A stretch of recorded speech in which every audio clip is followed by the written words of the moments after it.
The complete story, clean version for TTS. The snow fell like whispered secrets that December night, coating the Montana highway in a blanket of white that muffled the world into something almost holy. Almost. But nothing about Mountain Ridge gas station felt holy at 11:47 on Christmas Eve. Just cold, just forgotten.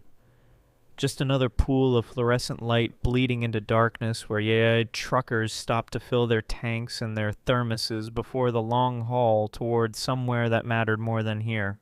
Behind the humming vending machine pressed against metal that radiated faint warmth into the freezing air, a 7-year-old girl named Lily Morrison counted her heartbeats and waited for the world to forget she existed. 6 weeks she'd been here. 6 weeks of learning the rhythms of this place like a song. Her survival depended on which clerk worked, which shift, which truckers left half-eaten sandwiches in the trash, which hours the bathroom stayed unlocked, which shadows offered the deepest refuge from eyes that might ask questions she couldn't answer. Her summer dress pale yellow with tiny flowers, the kind of thing that belonged to warm afternoons and mothers who packed lunches, hung thin and ridiculous against December's teeth. No coat, no sweater, just that dress and a pair of sneakers held together with hope and duct tape she'd stolen from the maintenance closet 3 weeks ago. Her legs bare from knee to ankle had stopped turning red from the cold days ago. Now they just looked pale bluish like something carved from ice that might shatter if touched too hard. In her arms, clutched tight against her chest, Mr. Patches stared at the world through one remaining button eye. The teddy bear had seen better days, better years, really.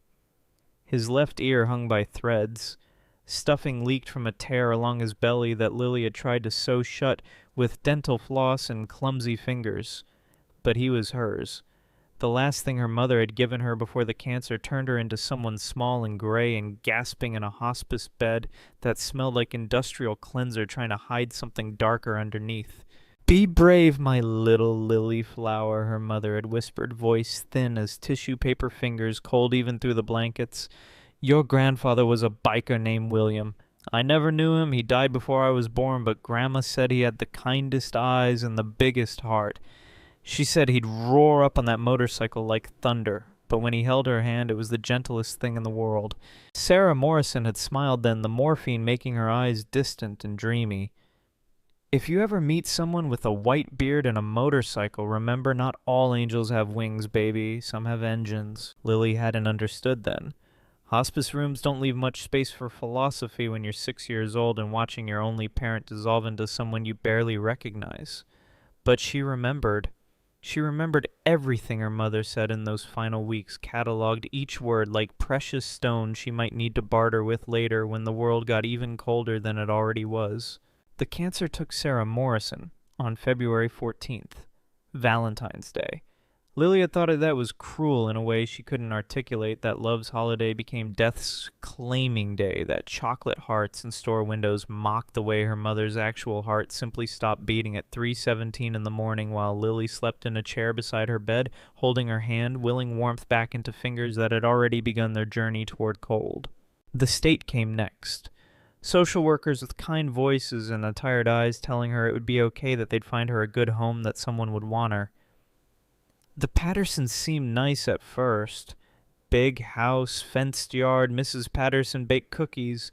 But Mr. Patterson had a temper that lived right beneath his smile, and when Lily accidentally broke a glass 3 weeks into her stay, she learned exactly how loud his voice could get, how fast his hand could move, how small she could make herself in the corner of her new bedroom that didn't feel like a bedroom at all. Just a cell with cartoon wallpaper. She ran. Third foster home in 8 months, and she ran. Slipped out a window while they slept, took nothing but Mr. Patches and the clothes on her back, and walked until her feet bled and the sun came up, and she found herself at this gas station on Highway 89 where the vending machine hummed a lullaby. She pretended was her mother's voice, and the 18-wheelers that rumbled past in the night sounded almost like motorcycles if she imagined hard enough. Tommy Anderson worked the night shift Wednesdays through Sundays. 19 years old community college dropout trying to save money for something better than clerking at a gas station his whole life. He had kind eyes, the kind that looked but didn't really see, which made him perfect for Lily's purposes. He had noticed her a few times, she was sure of that, but he never said anything, never called the police, never asked questions. Maybe he thought she was waiting for someone. Maybe he didn't want to know. What Lily didn't know was that Tommy Anderson had his own ghosts. His Uncle Jake Hell's Angel, full patch, the kind of man who looked like he'd break you in half, but who'd taught Tommy to ride a bike, to throw a baseball, to stand up when other kids knocked him down, had died 2 years ago. Heart attack on the highway bike went down, and just like that, the only father figure Tommy ever knew was gone. Tommy saw things differently after that. Saw how fragile life was, how quickly someone could be there and then not. When he noticed the small blonde girl behind the vending machine that first week of November, something in his chest tightened. He should have called someone. He knew that. But he also knew what the system did to kids with nowhere to go. Uncle Jake used to talk about that, about the broken children who fell through cracks that swallowed them whole. So Tommy left sandwiches in the trash, ones he'd accidentally made wrong and couldn't serve. Left the bathroom unlocked even when policy said to secure it at night. Turned the heat up a little higher than regulations allowed. He didn't save her. But he didn't turn her in either. Maybe that was its own kind of saving. Lily learned to read Tommy's patterns like scripture. He took his break at midnight, stepping outside for a cigarette he thought nobody knew about. That's when she'd slip from behind the machine ghost quick to the bathroom, fill her water bottle, grab whatever food he'd left in the trash, and disappear again before the cigarette burned down to filter. She had learned to be invisible. Invisible kept you alive when you had nothing and nobody. But there was one person she'd started watching who made her want to be visible again. Every Friday night, just after 10, a Harley-Davidson would rumble into the station. Not the loud, aggressive kind that some bikers rode like they were trying to wake the dead and pick a fight with their ghosts. This one sounded different, deeper, steadier, like a heartbeat big enough to feel in your chest even when you weren't the one riding it. The man who climbed off that bike moved slowly, carefully, like someone whose body had logged too many miles and was starting to send invoices for the damage. White beard, long and full, catching the fluorescent light like fresh snow. Black leather vest over a thermal shirt. The Hell's Angels patch spread across his back, a stylized phoenix wrapped around an iron cross wings spread wide like they might actually lift the whole damn world if they tried hard enough. Tattoos covered both arms, full sleeves of ink that told stories Lily couldn't read but wanted to.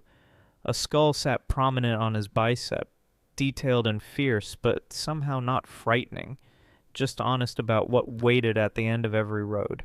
He'd go inside, order coffee, black 2 sugars, she'd heard him say it enough to memorize, and he'd talk to Tommy. Not the way adults usually talk to teenagers, that half-condescending tone that said they weren't really listening. This man asked questions, listened to answers, asked about Tommy's mom, who was fighting her own battle with something Tommy called the bad kind of sick. Offered phone numbers for specialist support groups, resources that people with money and connections knew about, but people like Tommy never did. Then he'd take his coffee outside, sit on his bike for 20 minutes, and stare at the stars like he was reading a book written in constellations. Sometimes his lips moved like he was talking to someone who wasn't there. Sometimes his shoulders shook in a way that Lily recognized because she'd done it herself late at night when the cold and the loneliness got too heavy to hold silent. Lily didn't know his name, didn't know his story, but she knew kindness when she saw it, and kindness had become rare enough in her world that she'd learned to recognize it the way sailors recognize lighthouse beams in storms that wanted to drown them. She started calling him the Angel. Not out loud, she never spoke out loud anymore unless absolutely necessary. Her voice had become something she kept locked away like jewelry too precious to wear. But in her head, in the private space where she still allowed herself to hope for things, he was the angel. The motorcycle angel her mother had described. The one with kind eyes and a gentle heart wrapped in thunder. 4 weeks she'd watched him. 4 Friday nights of witnessing this ritual, this strange meditation of coffee and stars and silent conversations with ghosts. And somewhere in that watching, something had shifted in Lily's chest. The angel became important. Became proof that her mother hadn't been wrong, that good people existed, that the world wasn't just Mr. Patterson's with fast hands and foster homes that felt like prisons with better wallpaper. She made a decision in week 3, clutching Mr. Patches in the dark behind her machine. while the angel sat on his bike and breathed cold air into clouds. If anything ever happened to him, if the cruelty she'd learned to expect from the world ever came for him, she wouldn't hide. She wouldn't be invisible. She'd do something. It was a child's logic, simple and absolute. Good people were rare. If good people died and only bad ones remained, what was the point of surviving? What was the point of being invisible in a world that had gone completely dark? So she decided. She'd protect him if she had to. Somehow. Even though she was 7 years old and weighed maybe 50 pounds soaking wet and had nothing to offer but a torn teddy bear and a voice she'd almost forgotten how to use, she decided not knowing that decision would change everything. Not knowing that tonight, this specific Friday night, Christmas Eve, when snow fell like prayers, nobody was listening to anymore. The universe would call her bluff and ask if she really meant it. The angel arrived at 10:14, 3 minutes later than usual. His movements looked stiffer tonight, like the cold had settled deeper into joints that already carried too many winters. Lily watched from her hiding place as he stood beside the bike for a long moment with his hand on the seat, like he was gathering strength for the simple act of walking inside. Through the window she could see him approach the counter where Tommy waited. Saw Tommy's face light up the way it always did when the angel arrived. Saw them exchange words she couldn't hear but could imagine. "How's your mom better?" "Thank you for asking. You staying warm out there trying to coffee, black 2 sugars, you know it." The angel paid, took his cup carefully in the hands that had probably held 1,000 things in their lifetime, but treated this paper cup like it mattered, like everything mattered, even the small things, maybe especially the small things. He turned toward the door, and that's when Lily saw them. The pickup truck had been idling at the far pump when the angel arrived, engine running, rough exhaust, coughing gray clouds into the clean white snow. 3 men leaned against it, voices loud in that particular way drunk people get loud, performance volume advertising their presence to a world they believed owed them attention. Lily had learned to catalog threats. Survival skill necessary as breathing. These 3 radiated wrongness like heat from asphalt in summer. The tallest one held a baseball bat, tapping it against his boot in a rhythm that had nothing to do with music and everything to do with violence, looking for an excuse. Flannel shirts stained with things Lily didn't want to identify. Faces flushed red from alcohol or anger or both. Eyes that moved constantly searching for something they could hurt. Derek Walsh, though Lily didn't know his name, was 36 years old and had spent most of those years making the world worse for everyone unfortunate enough to cross his path. 2 weeks ago, the Hells Angels had intervened when he'd been beating his wife Julie in the same parking lot, dragging her by her hair while she screamed and their 5-year-old daughter watched from the truck's back seat.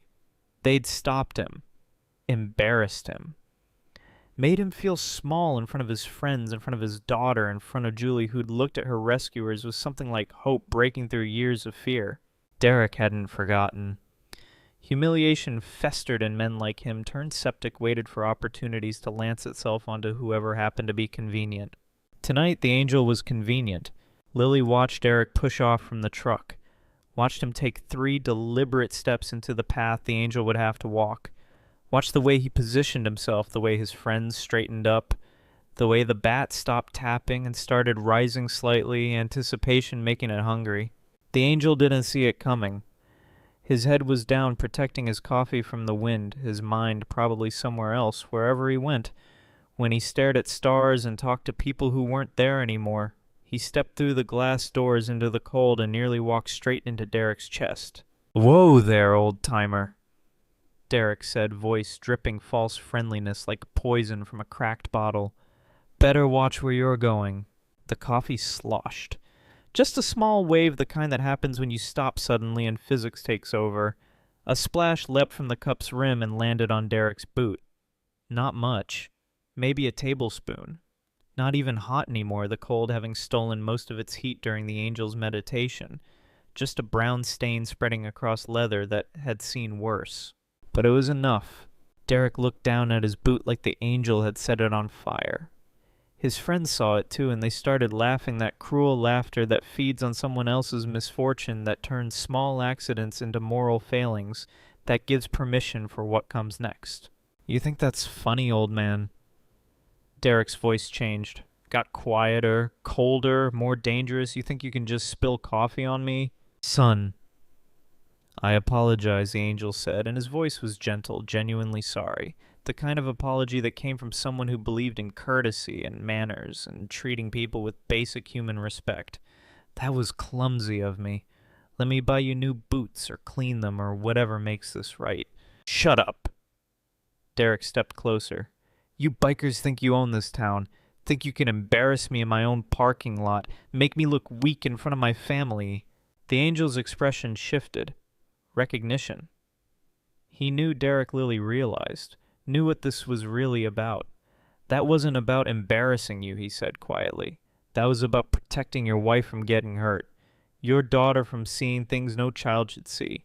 Derek shoved him, both hands hard against the angel's chest. The angel stumbled backward, tried to catch his balance, but his boots hit ice that had been hiding beneath fresh snow. His feet slid, his arms windmilled. The coffee cup flew from his hand, spinning brown spirals into the white world. He went down hard, the kind of fall that knocks the air from your lungs and the sense from your brain. But worse than the fall was what followed. The Harley, that beautiful machine he'd parked so carefully, tipped with him chrome and steel and hundreds of pounds of motorcycle crashing onto its side and pinning his right leg beneath it. The angel grunted a sound more surprised than pained at first, but then the pain caught up and his face went white under the beard. He tried to push the bike off, but it wouldn't budge. Too heavy, wrong angle, and his leg was screaming things his face was too tough to admit. Derek's friends Kyle Murphy and Brad Collins moved in from either side. Not to help, to enjoy. Kyle grabbed the angel's shoulder, pressing him down when he tried to rise. Brad pulled out his phone, already recording, already documenting this for whatever vicious replay they'd enjoy later. Now you've gone and done it, Derek said, and he lifted the baseball bat. Slow, deliberate, let the angel see it coming, let fear have its moment to bloom. Spilled coffee on my boot, disrespected me. Again, you know what happens to people who disrespect me? The angel looked up at him. No begging in those eyes, no pleading, just a kind of weary recognition like he'd always known the world was this cruel, and was just disappointed to have the proof confirmed again. He tried to reach for the bat, but Kyle held him down. Tried to shift his leg, but the Harley had him trapped. Through the gas station window, Tommy saw what was happening. His hand scrambled for the phone, dialing 911 with shaking fingers, voice tumbling over itself, trying to explain to the dispatcher what was happening while also knowing that help wouldn't arrive in time. Not for this, not for what was about to happen. But Tommy made another call too. Muscle memory from a lifetime of watching his Uncle Jake handle emergencies. He scrolled to a number labeled simply Hawk and hit send phone pressed to his ear while he narrated the violence unfolding outside his window to the 911 operator, who kept saying help was on the way, help was coming. Just a few more minutes, sir. Minutes the angel didn't have. Derek raised the bat higher. The angel's eyes closed. Not in fear, Lily thought. In acceptance. In the sad knowledge that sometimes the good guys don't win. Sometimes the monsters get their way. Sometimes you die in a gas station parking lot on Christmas Eve because you spilled coffee on a coward's boot, and that coward couldn't handle the weight of his own worthlessness. And Lily Morrison, 7 years old, 48 pounds, invisible girl, behind a humming vending machine, made a choice. Not a heroic choice, not a smart choice. A choice driven by something simpler and more desperate than courage, the absolute refusal to watch another good thing die while she did nothing. The refusal to be invisible one more second when invisibility might save the only proof she had left that her mother wasn't wrong about angels. She exploded from behind the machine like something desperate, fleeing something worse. Her summer dress whipped around her thin legs. Her sneakers slapped snow, leaving prints that looked too small to carry this much determination. Mr. Patches clutched in one hand held like a weapon or a shield or a prayer. Derek heard her coming, started to turn, but she was already there, already throwing her body between the bat and the angel, spreading herself as wide as her small frame would allow, trying to cover as much of him as she could with herself. It wasn't much. Her whole body wouldn't cover his torso, but she tried. She tried with everything she had. Please. The word ripped from her throat, rusty from disuse, but loud enough to shatter the night. Please don't hurt him. 4 sets of eyes locked onto her. Derek's, Kyle's, Brad's, confused, annoyed, already dismissing her. And the angel's wide with horror, with fear, not for himself, but for this child who had just made herself a target. Kid, what? The Derek lowered the bat slightly more from shock than mercy. Get out of here before you get hurt, too. No, Lily pushed the word out louder. Tears freezing on her cheeks as fast as they fell. She held Mr. Patches toward Derek, arms shaking so hard her whole body vibrated with it. Take him. Take my bear. He's all I have. He's the only thing left from my mom, and I'll give him to you. I'll give you anything. Just please, don't hurt the angel. The what? Derek blinked. Then he saw the beard, the white whiskers catching snowflakes, and cruel understanding dawned. He laughed. Santa? You think this old bastard is Santa Claus? I think he's good, Lily screamed, and she was crying fully, now snot and tears mixing with snow on her face. I think he's the only good thing I've seen in forever, and you can't kill good things. There's not enough left. If all the good things die, then what's left? What's left? The words hung in the air like smoke, like truth too honest for the world to hold. For just a heartbeat, nobody moved. Snow fell, engines idled. Somewhere far away, a siren started its journey toward them, too late, too slow. Then Derek's face twisted, not into something softer, into something worse. Rage at being made to feel something, anything resembling shame or self-awareness. Rage at this child for holding up a mirror he didn't want to look into. Get off him! Derek grabbed for Lily's shoulder, trying to pull her away. She held tighter to the angel fingers digging into his vest. I said move. He swung the bat to scare her. Just to scare her, make her let go, get her out of the way so he could finish what he'd started. But Lily wouldn't move. And Derek was drunk. And the bat that was supposed to whistle over her head instead cracked across her shoulder and spine. The sound was terrible. Wood meeting bone meeting flesh, too thin to protect what it covered. Lily's scream cut through the night like glass breaking high and sharp and wrong. She crumpled forward onto the angel's chest, but even then, she didn't let go. Jesus Christ. Kyle stepped back, hands up. Derek, you hit her? You actually hit a kid. I didn't mean she was, Derek. Stared at the bat like it had betrayed him. Brad's phone was still recording, still capturing everything. The tiny girl covering the old man, the desperate offer of the teddy bear, the words about good things dying, the swing, the hit, the scream, everything. Inside the station, Tommy's voice cracked as he shouted into the phone to Hawk, to 911, to anyone who would listen. He hit her, he hit the kid. She's maybe 7 years old, and he hit her with a bat. The angel roared. Not a word, just sound pure rage and horror given voice. He caught the bat with his free hand when Derek tried to raise it again, yanked hard enough that Derek stumbled.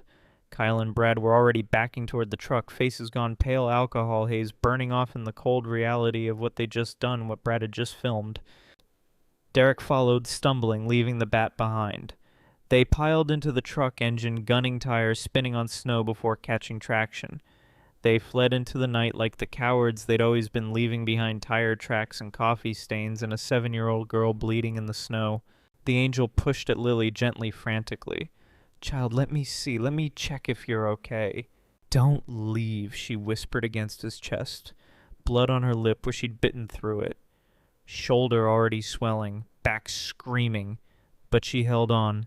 Everyone leaves. Promise you won't leave. I'm not going anywhere. His voice broke. I promise, little one, I'm not going anywhere. Tommy burst from the station, coat, forgotten phone still in hand. Ambulance is coming. Police are on the way. He saw Lily, saw the blood starting to seep through the thin yellow dress, saw her tiny body curled around the old biker like she was protecting him from the whole cruel world. Who is she? Tommy asked, knowing the answer, having known for weeks. I don't know, the angel said. But she just saved my life. In the distance, sirens grew louder. Red and blue lights began to paint the snow. Help was coming. Too late to prevent what had happened, but soon enough to catch what came after. Lily felt the angel's hand gentle on her back. Felt the careful way he held her like she was something precious rather than something disposable. Felt his heartbeat under her ear, steady and strong, proof he was alive, proof good things could survive if someone was willing to stand between them and the bats. "What's your name, brave one?" he asked softly. She hadn't said her name out loud in so long. Hadn't been anyone to anyone in months. But she said it now, small and certain. "Lily. My name is Lily Morrison." "Lily," he repeated like he was memorizing it. "I'm Marcus Sullivan, but people call me Bear." "Bear," she whispered, "like a teddy bear, something like that." "I knew you were an angel," she said, and her eyes were already closing, shock and pain pulling her toward darkness. "My mom said angels wear all kinds of faces. She was right." "Your mom sounds like she was very wise." She was, past tense, the saddest two words in any language. The ambulance arrived in a wash of light and sound. Paramedics swarmed gentle hands trying to separate Lily from Bear, but she wouldn't let go, wouldn't release his vest no matter how they coaxed. "Let her hold on," Bear told them, voice rough with pain and something deeper. "She needs to hold on." So they worked around her, lifted the Harley with practiced teamwork, freed Bear's leg, checked Lily's vitals while she clung to this stranger she'd decided was worth saving, loaded them both into the ambulance because sometimes the injured need each other more than they need space. As the doors closed, Bear looked down at the child in his arms, blonde hair matted with snow and tears, blue eyes fighting to stay open, thin arms wrapped around a teddy bear that had seen better days but had just been offered as ransom for a stranger's life. He thought about Emma, about his granddaughter who died at 7 protecting her little brother, about how courage seemed to live in small bodies with fierce hearts, about how he'd spent 15 years wondering if he'd failed her somehow, if he could have saved her, if his presence would have made any difference. And now this child, this stranger, had answered that question, had shown him that some people are simply born knowing that standing between the bad and the good thing is the only choice worth making. That size doesn't measure courage. That sometimes angels are 7 years old and shivering in summer dresses and they save you without ever meaning to save themselves. "You're going to be okay," he promised her, though he didn't know if he was lying. "We're both going to be okay." Lily's fingers found something on Mr. Patch's, a small pin attached to his collar, weathered and old. She traced it with her thumb, too tired to really see it, but feeling its shape. Letters she couldn't read in the ambulance's dim light. Bear saw it too, and his heart stopped. Sullivan Family Reunion 2015. His family reunion. The last one before the crash that took Michael and Emma. Before his world ended the first time. They had made pins that year, handed them out to everyone who attended. He still had his somewhere in a drawer he couldn't bear to open. But how did this child have one? "Where did you get that pin?" he asked, voice barely audible over the siren. Lily's eyes were closed now, words slurring with exhaustion and shock. "Mom's stuff. She had a box. From before I was born. This was in it." "What was your mother's name? Before she was Morrison?" Sullivan, Lily whispered. "Sarah Sullivan. She married my dad, Marcus Morrison. I'm named after both of them. Lily Marcus Morrison." The world tilted. Bear's vision blurred. Sarah Sullivan, Michael's wife, Emma's mother, the daughter-in-law who disappeared after the crash, who'd taken her grief and her unborn child and vanished into a silence he'd respected, because what else could he do? He'd tried to reach out, tried to maintain connection, but she'd changed her number, moved away, started over somewhere. He couldn't find her. And he let her go because that's what you did when people needed to heal in ways you couldn't help with. He'd never known she was pregnant when she left. Never known there was a grandchild out there growing up without him, without family, without anyone after Sarah died. Until tonight. Until a 7-year-old girl threw herself in front of a baseball bat to save a grandfather she didn't know she had. Bear pulled Lily closer, careful of her injuries, and he wept into her hair while the ambulance screamed through the snow toward the hospital. Wept for Michael and Emma, for Sarah and all the years lost, for this child who'd been alone when she should have been loved, for the impossible mathematics of tragedy that had brought them together in the worst possible way that might somehow become the best possible thing. "You're not alone anymore," he whispered against her forehead. "I promise you, Lily, you're not alone anymore." She didn't hear him. She had already slipped into unconsciousness, finally allowing her body to rest now that someone else was holding the weight. finally trusting that maybe, just maybe this time, someone wouldn't leave. In her hand, Mr. Patches stared at the ambulance ceiling with his single button eye, the Sullivan family reunion pin gleaming dully in the red emergency light. And somewhere above Montana, in the space between stars and snow, maybe Sarah Sullivan smiled. Maybe she'd been steering this all along. Maybe sometimes the cruelest coincidences are actually the most careful plans executed by people who loved you from places you couldn't see but could somehow feel. Maybe angels really did wear all kinds of faces. Even the face of a 7-year-old girl in a summer dress who decided that good things were worth protecting no matter the cost. The hospital smelled like every hospital antiseptic trying to mask something organic and afraid underneath fluorescent lights humming their nervous song. The particular silence that exists only in places where people wait to find out if the worst has happened or if they've been granted another day. Bear sat in the emergency room with his leg elevated, X-rays showing deep bruising but no breaks, while 3 curtains over a team of doctors examined a little girl who shouldn't have survived what she'd survived but had anyway, because sometimes stubbornness outweighs physics. Tommy Anderson sat with him, having locked up the gas station and followed the ambulance in his beat-up Honda. The young man's hands shook as he scrolled through his phone, watching the video that was already spreading across the internet like wildfire in a drought.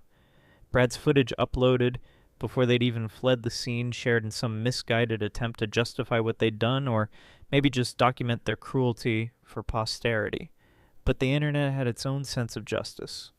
The comments weren't celebrating the violence. They were demanding blood. "It's got 2 million views already," Tommy said quietly, voice hollow with shock. "People are God-bare. They're losing their minds. Someone found Derek's Facebook, his address, his workplace. They're doxing all 3 of them." Bear didn't care about Derek Walsh or his friends or what the internet mob wanted to do to them. His eyes stayed fixed on the curtain hiding Lily from view.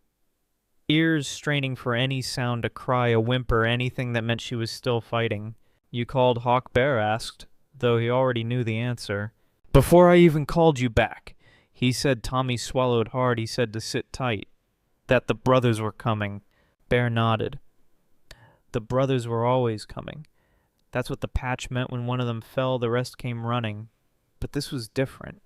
This wasn't a biker down. This was a child. A child who'd taken a hit meant for him. A child who might be his mind still struggled to wrap around it, his own granddaughter lost for 7 years and found in the worst way possible. The curtain pulled back. Dr. Jennifer Walsh emerged, no relation to Derek. Despite the shared surname, her face professionally neutral but eyes soft with the kind of compassion that separates good doctors from ones just doing a job. "Mr. Sullivan." She approached, clipboard in hand. "You're here with Lily Morrison." "Yes." Bear stood despite his leg's protest. "How is she?" "Stable. Bruising across her right shoulder and spine consistent with blunt force trauma. We've done x-rays and a CT scan to rule out internal bleeding. She's incredibly lucky. No fractures, no organ damage. Kids are resilient in ways adults aren't. Their bones are more flexible, their bodies better at absorbing impact." She paused. "That said, she's severely malnourished, dehydrated, shows signs of long-term exposure to cold. When's the last time she had a proper meal?" Bear's jaw tightened. "I don't know. I just met her tonight." Dr. Walsh's eyebrows rose. "But you're listed as her emergency contact." He struggled for words that made sense.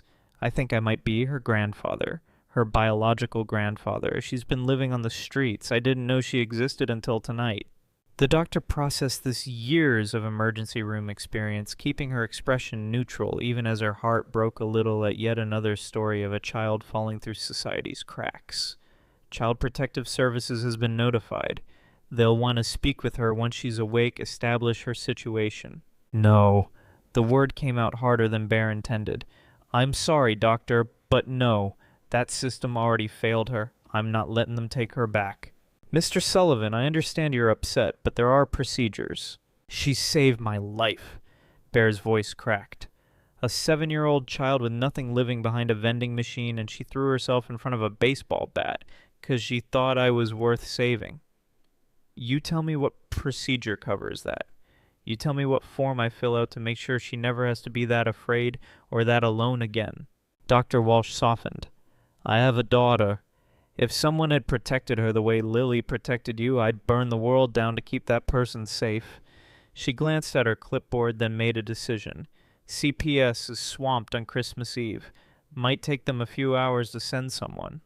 Maybe longer. And Lily needs observation anyway. Head trauma protocol, even though scans were clear. She'll be here at least overnight. A meaningful look. What happens in those hours is between you and her.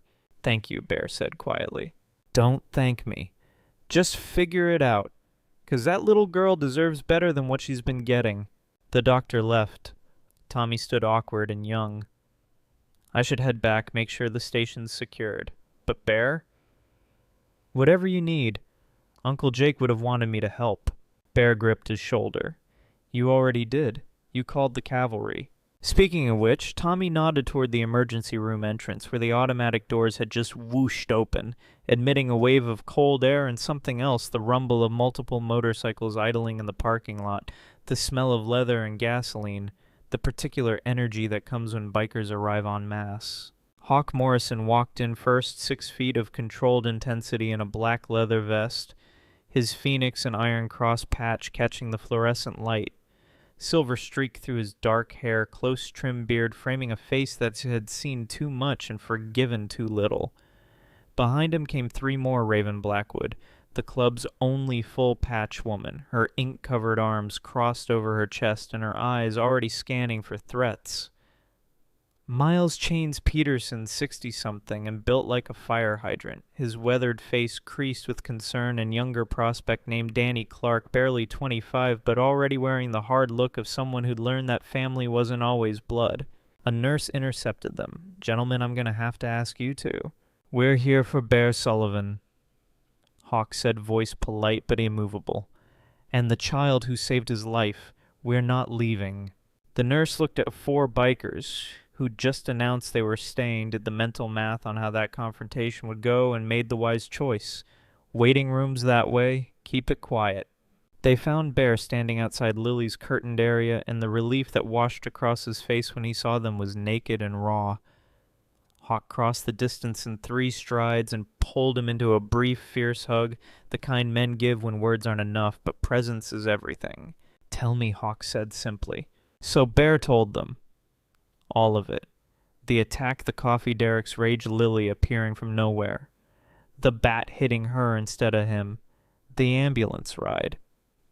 And then voice breaking the impossible revelation about the pin about Sarah Sullivan, about a granddaughter he never knew existed. When he finished, silence held the small space. Raven spoke first, her voice rough with emotion she rarely let show. A 7-year-old, living homeless, and she still chose to save you. She didn't just save him, Tommy added quietly. She's been watching him for weeks. She told the paramedics in the ambulance before she passed out. Said she decided if anything happened to the angel, she wouldn't hide. That good people were too rare to let die. The Angel Chain's gravel voice held wonder. That's what she called him. Because of the beard. Her mother told her angels wear different faces, and she decided bikers must be the angels nobody expects. Something shifted in the air. 4 battle-hardened bikers men who'd seen violence and death and cruelty in forms most people couldn't imagine stood silent in a hospital hallway on Christmas morning because a child had decided they were worth believing in.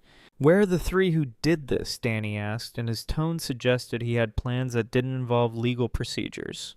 "Gone. Sheriff's looking for them." Bear met Hawk's eyes. "But that's not what matters right now. What matters is Lily. CPS is coming. They'll put her back in the system. She'll disappear into foster homes that don't give a damn, and I'll lose her again before I even get to know her." "Not happening," Raven said flatly. "I was a social worker for 12 years before I got smart and quit. I know how this works. That girl needs family, needs stability, needs someone who'll fight for her. Your blood, that gives you standing. I'm 68 years old, living alone in a house that hasn't seen a child in 15 years. What judge is going to give me custody? You're not alone." Hawk's voice carried weight. "You've got a whole damn club behind you. We'll make it work." "Hawk, you can't promise." Watch me. The club president pulled out his phone, scrolling through contacts. I know people. Lawyers who owe us favors. Judges who remember when we helped their kids. We start making calls. Now get ahead of CPS. Establish you as next of kin before they can shuffle her into the system. And in the meantime, Raven added, she needs somewhere safe. Somewhere warm. Somewhere that isn't a hospital or a group home. She met Bear's eyes. My place. I've got the space with background checks already done for my social work days. She stays with me while we sort legalities. You visit every day, we show CPS. She's got family, got stability, got people who actually give a damn. Bear's throat tightened. Raven, I can't ask you to. You're not asking. I'm offering. That little girl stood between a bat and one of ours. Far as I'm concerned, that makes her one of ours too. The curtain moved. Lily was awake. Bear entered slowly and his heart cracked at what he saw. She looked even smaller in the hospital bed, swallowed by white sheets and monitors that beeped her heartbeat into the sterile air. Her shoulder was bandaged, bruises already blooming purple and black across pale skin, but her eyes were open. Those blue eyes he had seen in his son Michael and his granddaughter Emma. Eyes that were family even before he knew family was what they were. Bear, her voice came out small and scratchy. You're still here. Told you I wasn't leaving. He pulled a chair close, sat carefully. How do you feel? Sore.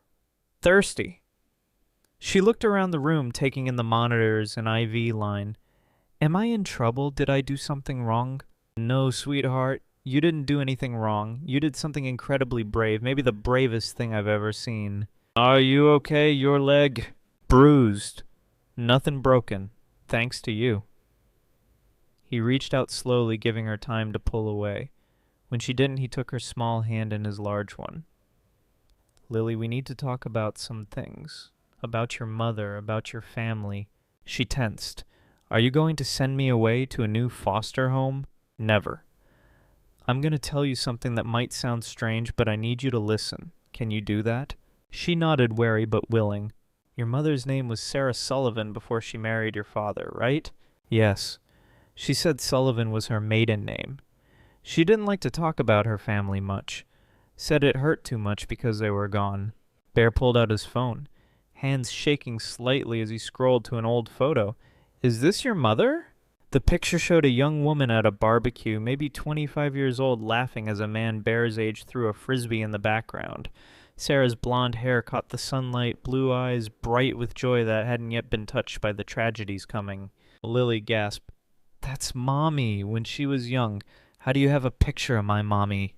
'Cause that young woman was my daughter-in-law. She was married to my son, May, and my son Michael. They had a daughter together named Emma. Emma, Lily interrupted, eyes going wide.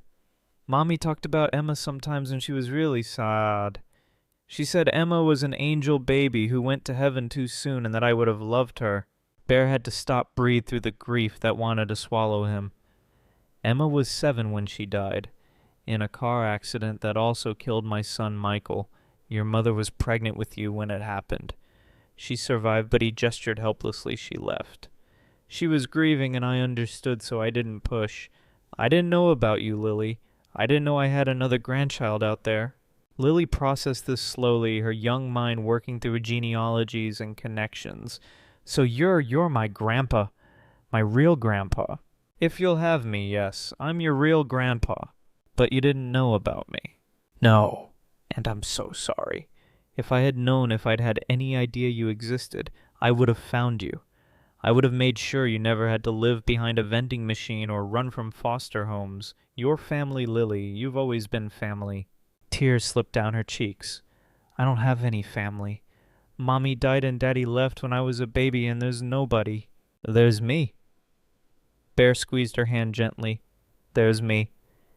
And there's a whole community of people outside that curtain who want to make sure you're safe. You're not alone anymore. People leave, she whispered. Everyone always leaves. I won't. I promise you, Lily Morrison Sullivan, I will not leave. Not today, not tomorrow, not ever. How can you promise that you don't even know me? I know you threw yourself in front of a bat for a stranger.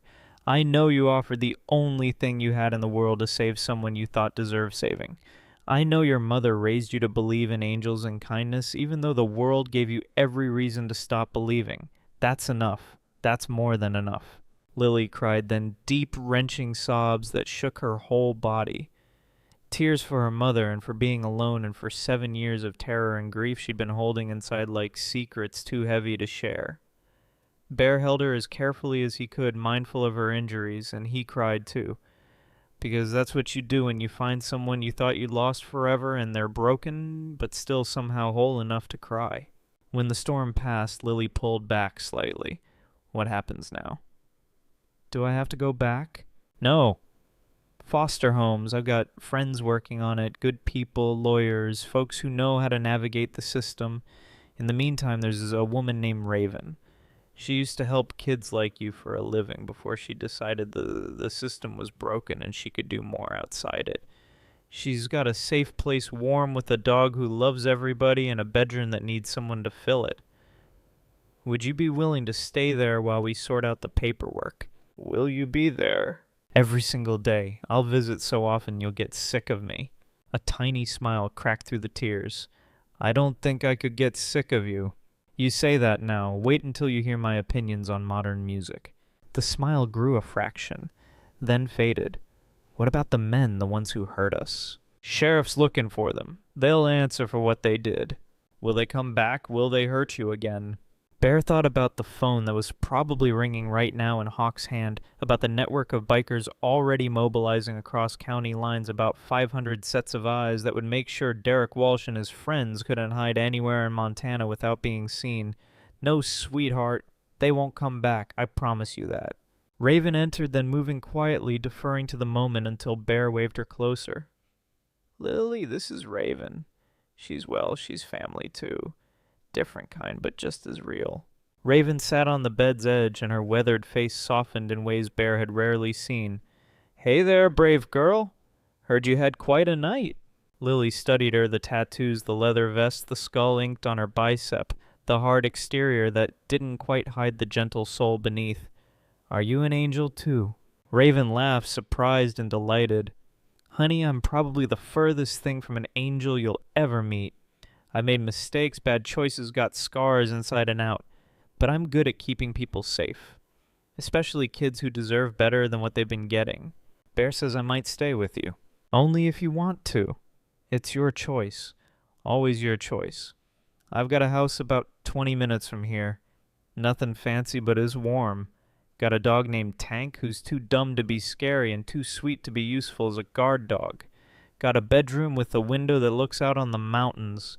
Got a kitchen where we can make hot chocolate and burn toast and figure out what you actually like to eat. She paused. Got space for a little girl who needs to remember what safe feels like. Do I have to call you Mom? God, no. Call me Raven? Call me Hey You. Call me whatever feels right. You had a mom. I'm not trying to replace her. I'm just trying to be someone reliable who shows up. Lily looked between them, Bear, with his white beard and kind eyes. Raven with her ink and leather and blunt honesty. Not parents, not in the traditional sense, but maybe something better. Maybe people who'd chosen her not because they had to, but because they wanted to, because she'd shown them something they needed to see. Okay, Lily said softly, I'll try. That's all any of us can do, Raven replied. Try and keep trying, and eventually maybe it sticks. A nurse entered with discharge papers and the news that CPS had been delayed, wouldn't arrive until late morning at earliest. Dr. Walsh had approved Lily's release into Raven's temporary custody given her social work background and Bear's familial claim pending official investigation. Red tape and Christmas staffing had bought them time. They took it. Raven's truck was warm, heater blasting against the pre-dawn cold. Bear sat in the passenger seat, legs still aching. Lily was bundled in the back in a coat someone had donated from the hospital's lost and found. Mr. Patches clutched tight in her arms, watching the world slide past the window like she couldn't quite believe she was leaving the hospital in a vehicle that wasn't an ambulance or a police car. The sun was just thinking about rising, painting the Montana sky in shades of pink and gold that promised the kind of Christmas morning people wrote songs about. Snow covered everything in white, so pure it hurt to look at, and for the first time in months, Lily felt something other than cold when she looked at it. She felt possibility. "You ever had real hot chocolate?" Raven asked from the driver's seat. "Not the packet stuff. Real chocolate melted down with milk and marshmallows." "I don't think so," Lily admitted. "Well then, we've got work to do."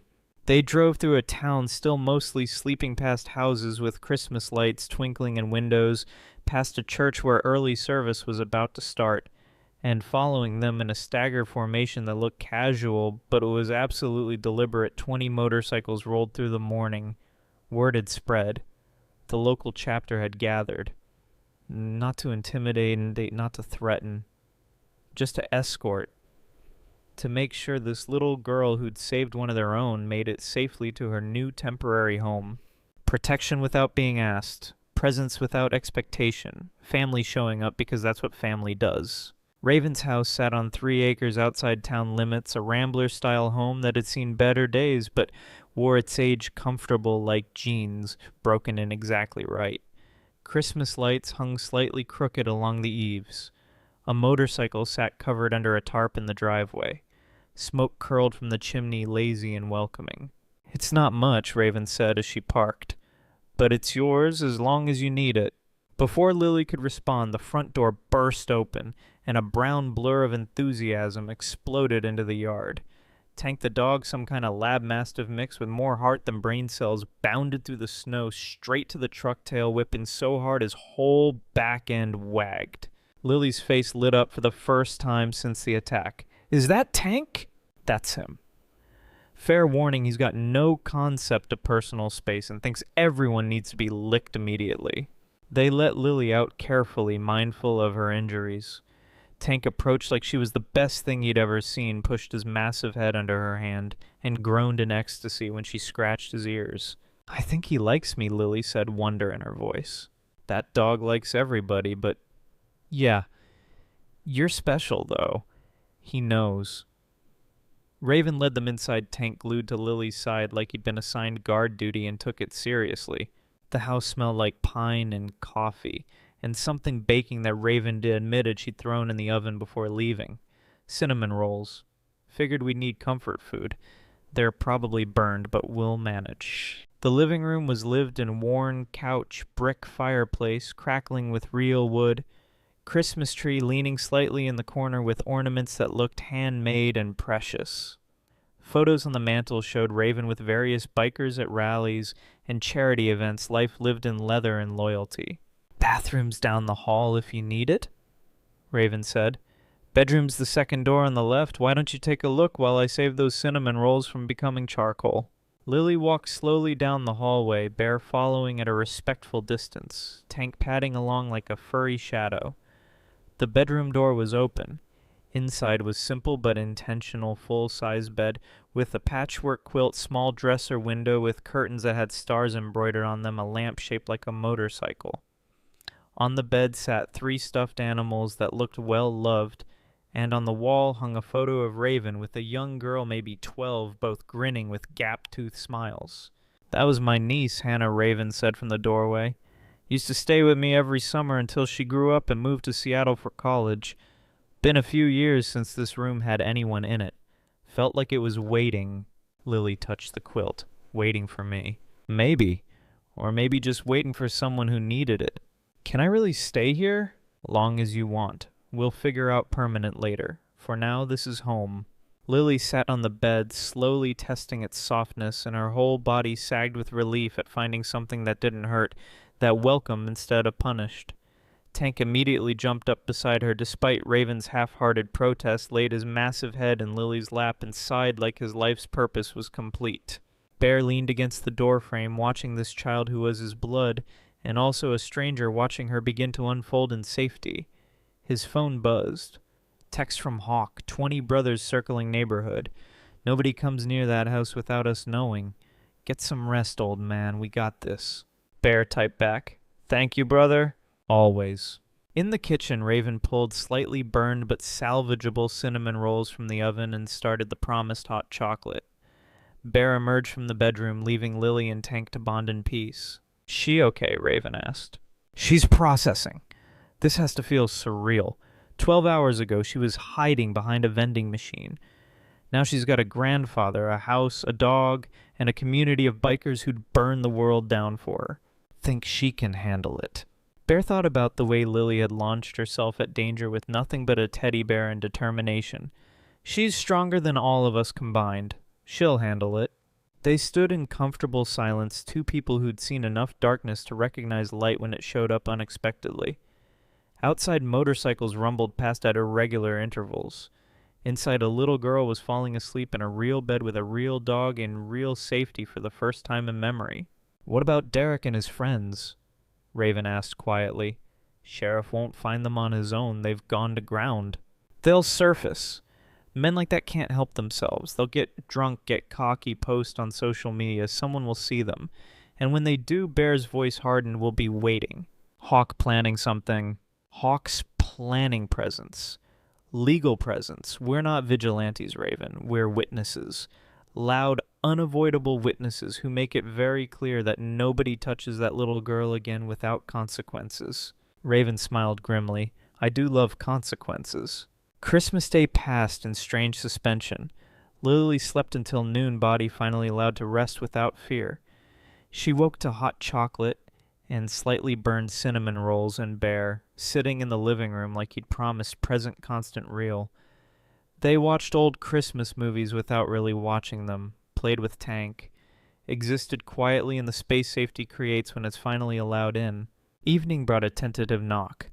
Hawk and three others, Chains Danny and a biker named Virgil Ghost Patterson, who specialized in finding people who didn't want to be found. They gathered in Raven's living room, keeping voices low while Lily played with Tank in her bedroom. "Derek Walsh is in the wind," Ghost reported. "Kyle Murphy and Brad Collins, too. Trucks found abandoned 20 miles north. They're on foot or got new transportation." Family, Hawk asked. "Derek's wife Julie filed for divorce this morning. Restraining order, too. Took their daughter and moved to her sister's in Billings. She's cooperating with police, gave a statement about years of abuse. Kyle's parents won't talk to him. He burned those bridges years ago. Brad's brother said if he shows up, he's calling cops himself. So they've got nobody. They've got each other. And they've got scared. Scared men make stupid choices." Bear spoke up. "What's the mood out there among the brothers?" Hawk met his eyes. "Video's gone worldwide. 20 million views and counting. Every biker forum, every club page, everyone's seen it. Seen that little girl cover you. Seen Derek hit her." He paused. "We've had calls from clubs in 15 states offering support. Iron Horsemen out of Ohio. Banditos from Texas. Even some outlaws from Illinois. Everyone wants to know what we need." "We need them," Patient Bear said firmly. "This gets handled right. Legal. No vigilante justice that gives Derek's lawyer ammunition to play victim." "Agreed. But we also need presence. Show of force without force. Make it clear that Lily's protected." "How?" Hawk smiled. "Planning a ride. Day after tomorrow. Every club that wants to show support. We estimate maybe 500 bikes, converge on the courthouse here in town, peaceful assembly, deliver petition to DA demanding full prosecution. Media'll be everywhere. Lily's story goes from viral to legendary." "You cleared this with Sheriff Reeves?" "He suggested it. Tom's a good man. He wants Derek locked up as much as we do, but he needs public pressure to make sure DA doesn't plea bargain down to nothing." Bear considered. "Lily doesn't need to be there, right?" "She's been through enough." "She doesn't need to be." But Hawk hesitated. It might be good for her to see. To understand she's not alone. That when someone stands up for good, good stands up for them back. From the hallway, a small voice. "I want to go." They turned. Lily stood in the doorway, Tank beside her, Mr. Patches under her arm. Her shoulder was still bandaged bruises, vivid against pale skin, but her eyes held something new.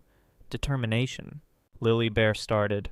"Those men hurt me because I tried to protect you. If people are writing to say that was wrong, I want to be there. I want to see." Raven knelt to her level. "It'll be loud, sweetheart. Lots of bikes, lots of people. Might be scary. I'm already scared. But I'm also tired of hiding. Mommy always said being brave doesn't mean not being scared. It means being scared and doing it anyway. The bikers exchanged glances. This 7-year-old was lecturing them on courage, and she was absolutely right. Okay, Hawk said gently. You can come. But you stay with Bear and Raven the whole time, and if it gets too much, you say so and we leave. Deal. Deal. That night after Lily had gone to bed, and the bikers had left Bear and Raven sat on the porch, despite the cold breath fogging in the air, watching stars that looked close enough to touch. You know this changes everything, Raven said. Not just for Lily, for you. You were ready to ride off into the sunset, old man. Die alone like the tragic hero. Now you've got a granddaughter who needs you. I know. You scared. Terrified. I failed Michael. Failed Emma. What if I fail her too? You won't. How can you be sure? Raven turned to look at him fully. 'Cause you're asking the question. People who fail are the ones who think they can't. You're already thinking about how to do right by her. That's half the battle. Inside Tank barked once his alert bark. Both of them tensed. But then they heard it. Lily's voice, soft and sleepy, talking to the dog. It's okay, Tank. Just a dream. We're safe here, Bear promised. The dog quieted. Silence returned. Bear felt something in his chest crack open, some frozen place thawing after 15 years of winter. She believes me, he said wonderingly. After everything she believes, I'll keep her safe. Then don't prove her wrong. The next day brought lawyer consultations, paperwork, phone calls with CPS workers who were skeptical but willing to give temporary guardianship to Raven pending investigation. Bear's blood relation helped. So did character references from Sheriff Reeves, from Dr. Walsh, from Tommy Anderson, from 24 bikers who showed up personally to vouch for Bear Sullivan's character and Raven Blackwood's suitability as a guardian. The system moved slowly, but it moved. And while it moved, Lily learned what normal felt like. Breakfast at an actual table. Clothes that fit, donated by club members with daughters who'd outgrown them. School enrollment paperwork started. A therapist who specialized in childhood trauma scheduled for next week. Small things, normal things, revolutionary things for a child who'd had none of them. December 27th arrived cold and clear. 500 motorcycles gathered in the parking lot of Evergreen Community Church on the edge of town, engines idling in a symphony of controlled power. Clubs from 7 states, Hells Angels, Iron Horsemen, Banditos, Outlaws, even some independents who rode solo but believed in the cause. Leather and denim and patches that normally meant territorial disputes, all here for one purpose. For Lily. Bear helped her into Raven's truck, adjusted the seatbelt around her still healing shoulder. You sure about this? I'm sure. The convoy formed up Raven's truck in the middle like precious cargo in a military escort. Hawk led from the front, Ghost took the rear, and between them 500 bikes rolled through town in formation, so precise it looked choreographed. Which in a way it was years of riding together taught you how to move as one organism, how to be both individual and collective. People lined the streets, some cheered, some held signs. We stand with Lily. Protect our children. Justice for the brave girl. News cameras filmed from every angle. Lily pressed her face to the window, eyes huge. There's so many. There'll be more, Raven said. Word got out. The courthouse steps overflowed with people when they arrived. Sheriff Reeves stood at the top, dress uniform, crisp expression, neutral, but eyes warm when he saw Lily being helped from the truck. Hawk approached with a document petition signed by 12,000 people demanding full prosecution of Derek Walsh, Kyle Murphy, and Brad Collins. The DA, a sharp woman named Margaret Thornton, accepted it personally. The people have spoken, she said into the microphone. Someone had set up. When a child is harmed, when cruelty is documented and viral, when the evidence is overwhelming, we prosecute to the fullest extent. No plea bargains, no reduced charges, full accountability. Cheers erupted. 500 bikes revved in approval, sound rolling across the town like thunder. Then Hawk did something unexpected. He gestured Lily forward. She froze. Bear knelt beside her. You don't have to. You never have to. But Lily looked at the crowd at the signs of the bikers who'd shown up for her, and she made a choice. She walked to the microphone, Tank somehow having escaped the truck and now glued to her side like a furry bodyguard. Someone lowered the mic to her height. She stared at it, then at the sea of faces. I'm Lily, she said, voice small but clear. I'm 7. 3 days ago I was alone and cold, and I thought nobody cared about kids like me. Then I met Bear, and he was kind even though he didn't know me. When bad men tried to hurt him, I did the only thing I could think of. I stood in the way. She touched her bandaged shoulder. It hurt. But you know what hurt more? Thinking that I'd have to go back to being alone after. That nobody would care what happened to me, 'cause I'm just a kid with no family. Her voice grew stronger. But I was wrong. I have family now. I have Bear and Raven and Tank, and I have all of you. You came here for me. 500 motorcycles came here because one little girl decided good things were worth protecting. Tears on her cheeks now. Thank you. Thank you for showing me that being brave matters, that standing up matters, that I matter. She stepped back. The crowd was silent for 3 heartbeats. Then someone started clapping, then another. Then 500 bikers and 2,000 townspeople applauded until their hands hurt, until the sound became something physical, something that held Lily up and told her what words couldn't. You're not alone. You never have to be alone again.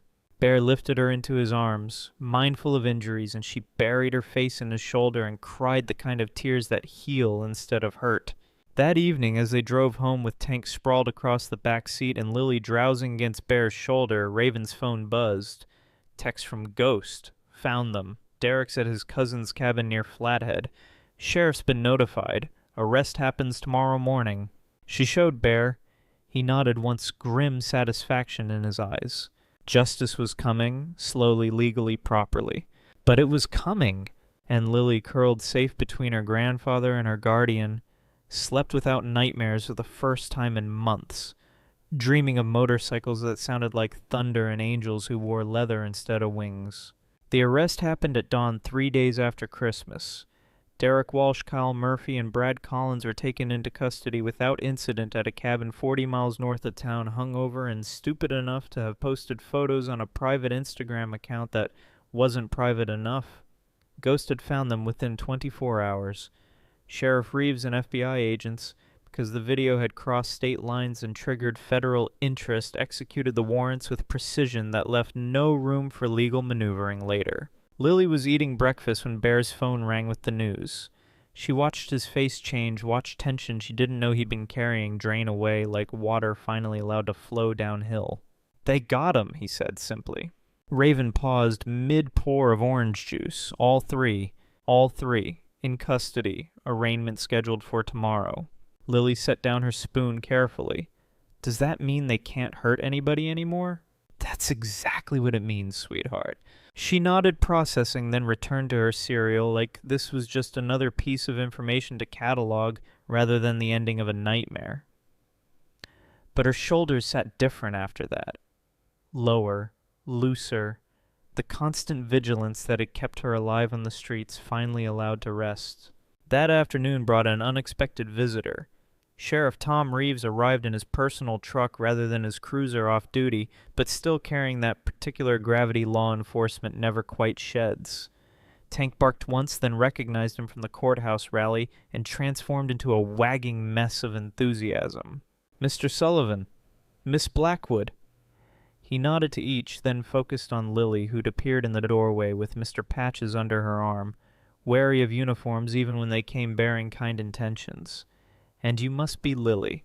I'm Sheriff Reeves. Mind if I talk to you for a minute? She looked to Bear, who nodded encouragement. It's okay. Tom's one of the good ones. They sat in Raven's living room, adults on the couch, Lily in the armchair with Tank's head in her lap. Reeves pulled out a tablet, tapped a few times, turned it toward her. I want to show you something, but only if you're okay with it. You can say no. What is it? It's the video. The one from that night. I need to warn you, it's hard to watch. You're in it, and what happened to you is in it. But I think you should see it. See what the whole world saw. Lily's fingers tightened on Mr. Patches. Bear leaned forward, ready to intervene, but Lily spoke first. Okay, I can watch. Reeves hit play. The footage was shakier than Lily remembered Brad's drunk hands unsteady on his phone. But the audio was crystal clear. Derek's slurred aggression. The sound of the coffee splashing, Bear's genuine apology, the shove, the fall, the Harley crashing down, Kyle and Brad's cruel laughter. Then Lily appeared on screen, small in desperate summer dress, too thin for the cold. Her voice cracked as she begged, "Please don't hurt him." The offer of Mr. Patch's arms, shaking with the weight of her only possession, held out like it could possibly be enough ransom for a life. Derek's mocking laughter, "Santa, you think this old bastard is Santa Claus?" And Lily's response, raw and honest and completely devastating. "I think he's good. I think he's the only good thing I've seen in forever. And you can't kill good things. There's not enough left." On the couch, Bear's eyes filled. He had heard about this moment, but hearing this child articulate a philosophy of protection born from loss and loneliness hit different. The video continued. Derek grabbing for her, the bat rising, the sickening crack as it connected with her shoulder and back, her scream, her refusal to let go of Bear, even as pain radiated through her small body. The video ended. Lily stared at the blank screen. 23 million people have watched that, Reeves said quietly. 23 million people saw what you did.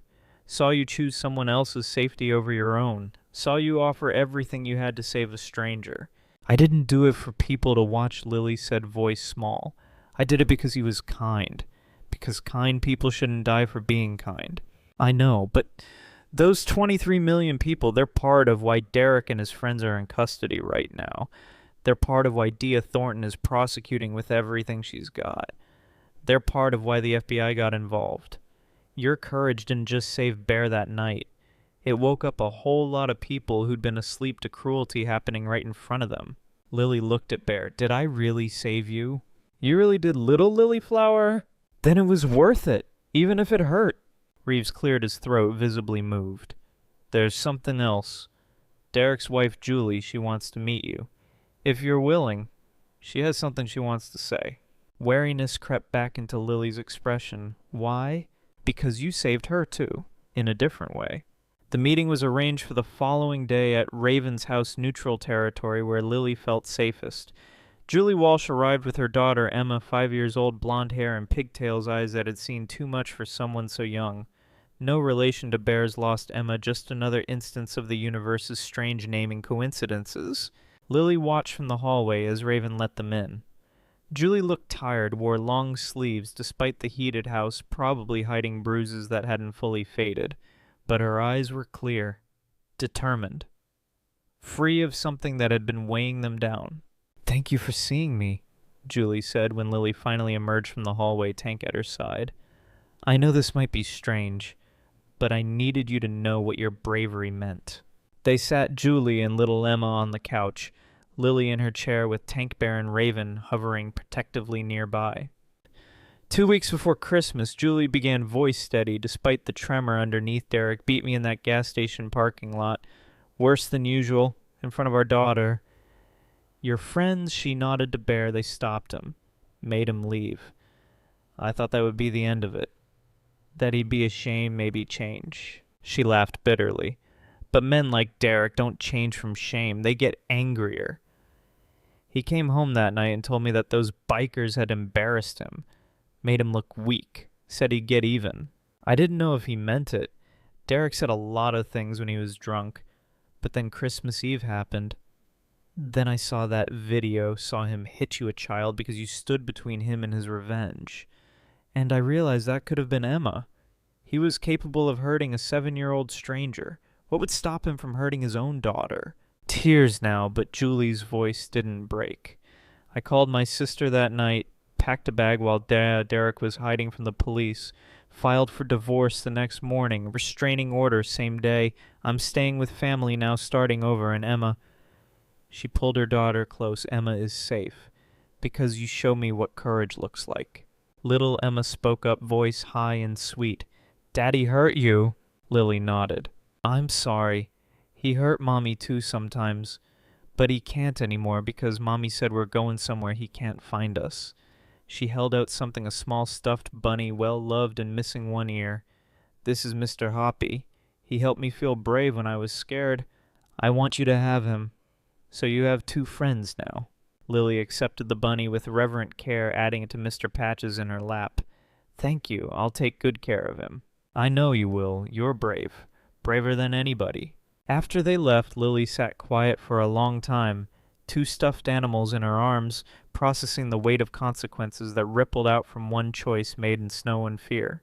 I didn't know, she finally said. I didn't know saving Bear would save other people, too. That's how it works sometimes, Raven said gently. One person stands up and it gives other people the permission to stand up, too. You didn't just save Bear's life. You saved Julie's future, Emma's childhood, maybe more people we don't even know about yet. That's a lot for one person to carry. Good thing you're not carrying it alone. The arraignment came and went. Derek, Kyle, and Brad appeared via video link from county jail looking diminished in orange jumpsuits, the swagger completely gone.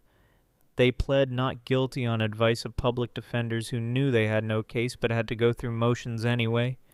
Bail was denied flight risk, severity of charges, public safety concerns. They'd wait in jail for trial. Dia Thornton emerged from the courthouse to a waiting media circus. The state of Montana will prosecute Derek Walsh for assault with a deadly weapon on a minor assault on Marcus Sullivan and child endangerment. Kyle Murphy and Brad Collins face charges of assault and accessory after the fact. We will seek maximum sentences. This was not a mistake or an accident. This was intentional violence against a child who was trying to protect someone. There will be accountability. January brought therapy sessions.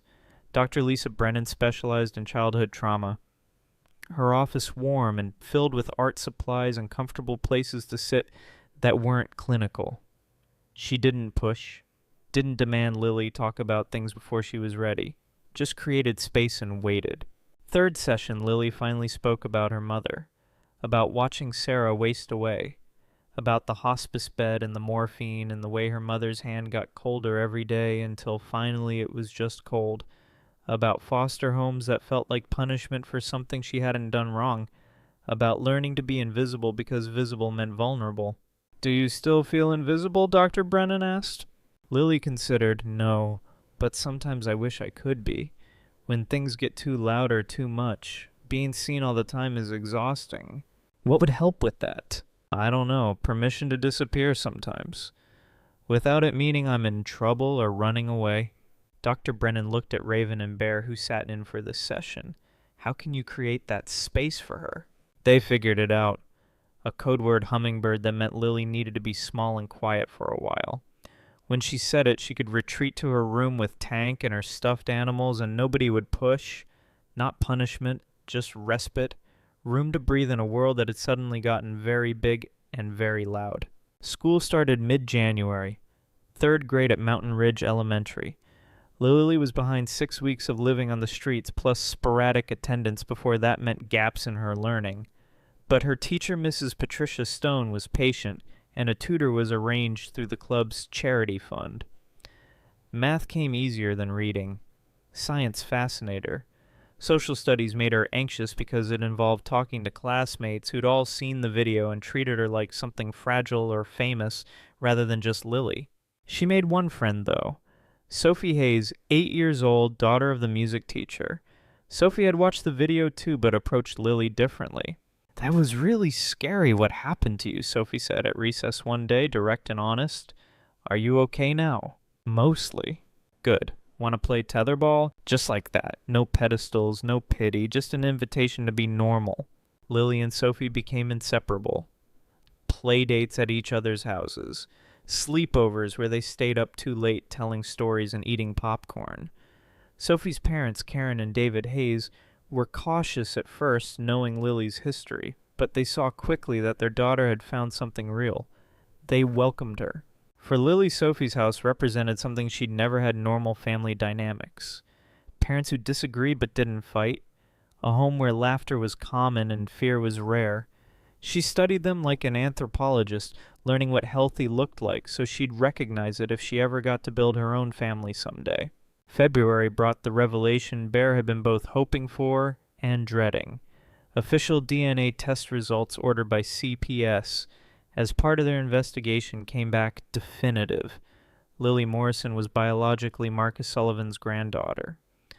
Sarah Sullivan had indeed been pregnant when she left after the accident, had changed her name to Morrison after marrying Lily's father briefly, had kept that pregnancy and that daughter secret from Bear's side of the family, perhaps because the grief was too heavy to share, or perhaps because she wanted a clean break from the tragedy that had swallowed her first family whole.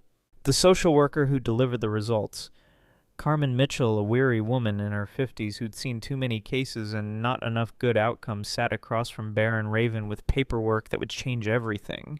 Mr. Sullivan, the DNA test confirms biological relationship. Lily is your granddaughter. She slid documents across the table. This changes her case significantly. You have legal standing to petition for custody. Given your age and single status, it would likely be guardianship rather than adoption, but combined with Ms. Blackwood's application and her established residence as temporary guardian, we could structure a shared arrangement. What does that mean in plain English? Raven asked. It means Lily can stay with you as primary caregiver with Mr. Sullivan, having full visitation and decision-making rights as biological family. Not traditional, but given the circumstances, her clear attachment to both of you, the community support, her stability here, it's the best outcome for her well-being. Bear's hands shook as he signed forms. After 15 years of believing his line ended with Emma's death, he had family again. Had a reason to stay healthy, stay present, stay alive beyond just existing day to day. They told Lily that evening, both of them nervous, despite the fact that she already knew Bear was her grandfather. Paperwork made it official in ways that felt both more real and more fragile. So I get to stay, Lily asked, looking between them. This is my home for real. For real, Raven confirmed. Unless you decide you want something different. But yeah, kiddo, this is home. Lily processed this. Then can I call you Grandpa Bear instead of just Bear? His eyes burned. I'd like that very much. And Raven, can you be Raven Mom? Like not replacing my real mom, but being a different kind. Raven's tough exterior cracked. Yeah, little bird, I can be Raven Mom. Lily nodded, satisfied. Then ruined the sentimental moment entirely by asking, can Tank sleep in my room every night now? Since this is actually my room.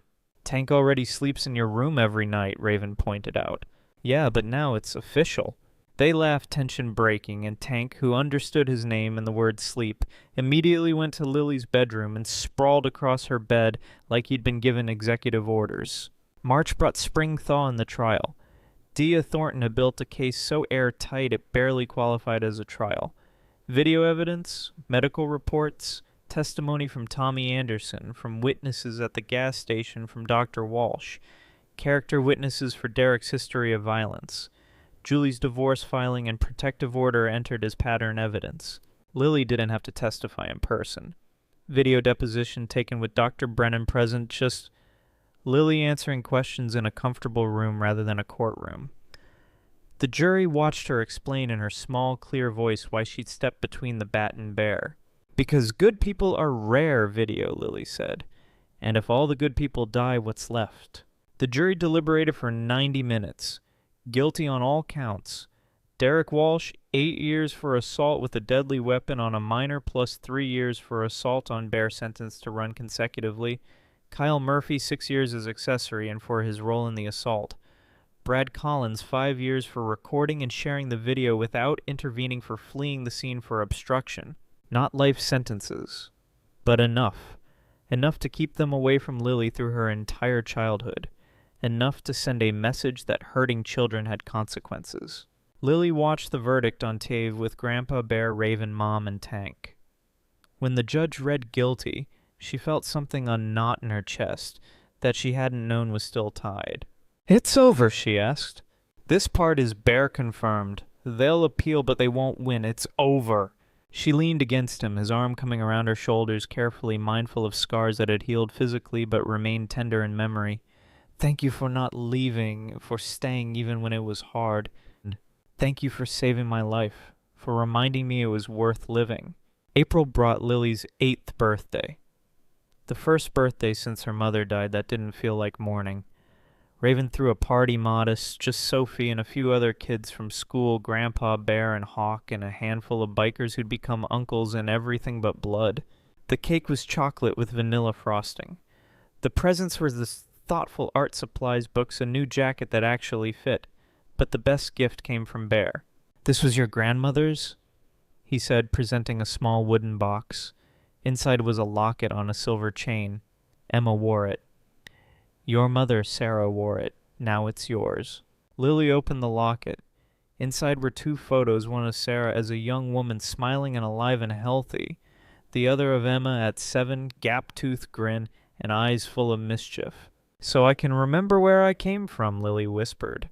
And so you know you come from brave women who love fiercely, Bear corrected.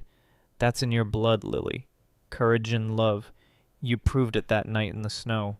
She wore the locket every day after that. Touched it when things got hard, when nightmares crept back, when the world felt too big. A reminder that she wasn't the first Morrison Sullivan woman to face darkness and choose light anyway. Summer brought healing in unexpected forms. Raven enrolled Lily in riding lessons, horses, not motorcycles. Though Hawk joked that motorcycles would come later, Lily loved it. Loved the trust required between rider and horse. Loved that something so big and powerful would choose to listen to someone so small. Her instructor, a weathered cowboy named John Ellis who ran the stables, saw something in Lily. She's got gentle hands, he told Raven after the 3rd lesson. Natural feel for what the horse needs, that's rare. She's had practice taking care of things that are scared, Raven replied, thinking of how Lily had saved Bear, how she'd comforted little Emma Walsh, how she approached Tank with infinite patience when he was anxious. By August, Lily was confident enough to ride solo. Small victories, normal childhood experiences that had been stolen and were now being returned piece by piece. September brought 4th grade and a school assignment that changed something fundamental.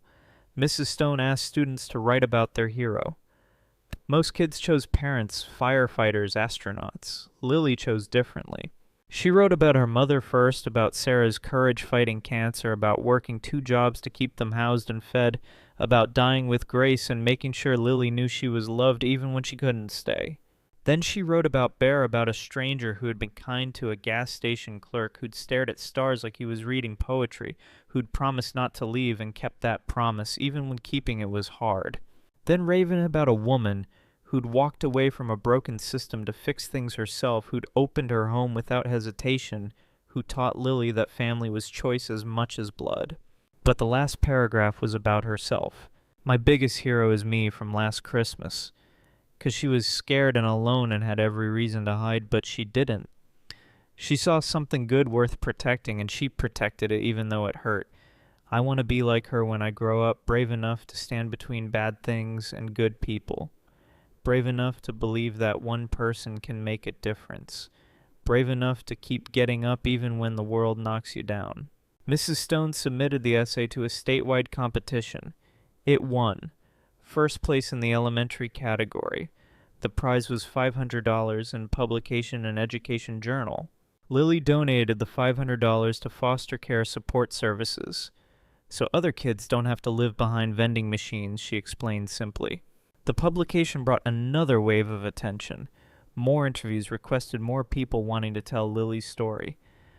Raven and Bear shielded her from most of it, but they let her do a segment on a local news channel where she could talk about foster care reform and childhood homelessness. People don't see homeless kids, Lily said to the camera with remarkable composure for an 8-year-old. They look away or assume someone else is handling it, but nobody's handling it. Kids are falling through cracks big enough to swallow them. I almost got swallowed. I was lucky.